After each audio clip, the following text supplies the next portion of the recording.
नमस्कार, माझं नाव सोमनाथ अभंग. मी रांजणगाववरून आहे. मी आज आलेलो आहे गोलेगावमध्ये शिरूरच्या.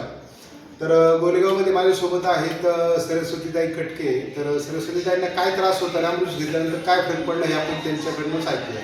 तर सांगत ताई, तुम्हाला काय प्रॉब्लेम होता आणि काय तुमचा अनुभव आहे रिया अमृत ज्यूसचा? मला सुरुवातीला माझा गुडघा दुखत होता आणि मला सर्दीचा खूप प्रॉब्लेम होता. म्हणजे मला नेहमीच सर्दी व्हायची, ॲलर्जीचा मला खूप त्रास होता.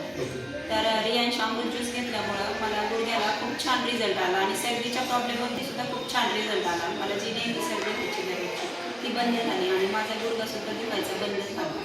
गुडघा दुखत म्हणजे असा होता की मला वाटलं की आता डॉक्टरकडे जावं लागतं की काय त्यासाठी. परंतु पिंपरकर मॅडम मला भेटले आणि त्यांनी मला अमृत ज्यूस सजेस्ट केलं. तेव्हापासून मी अमृत ज्यूसचा 3 महिन्यांचा कोर्स केला आणि त्या 3 महिन्यांमध्ये मला खूप छान असा रिझल्ट आला. येस, तर आपण अमृत पाहू ज्यूस हे शकतो. खूप छान आहे आणि सर्वांनी घ्यावं असंच मी सर्वांना म्हणेन. येस, तर गुडघ्याचा प्रॉब्लेम होता आणि त्याच्यावरती खूप छान रिझल्ट आलेला आहे. जर तुम्हालाही कोणताही त्रास असेल तर एक वेळ तुम्ही 3 महिन्याचा कोर्स अवश्य करा. Thank you so much.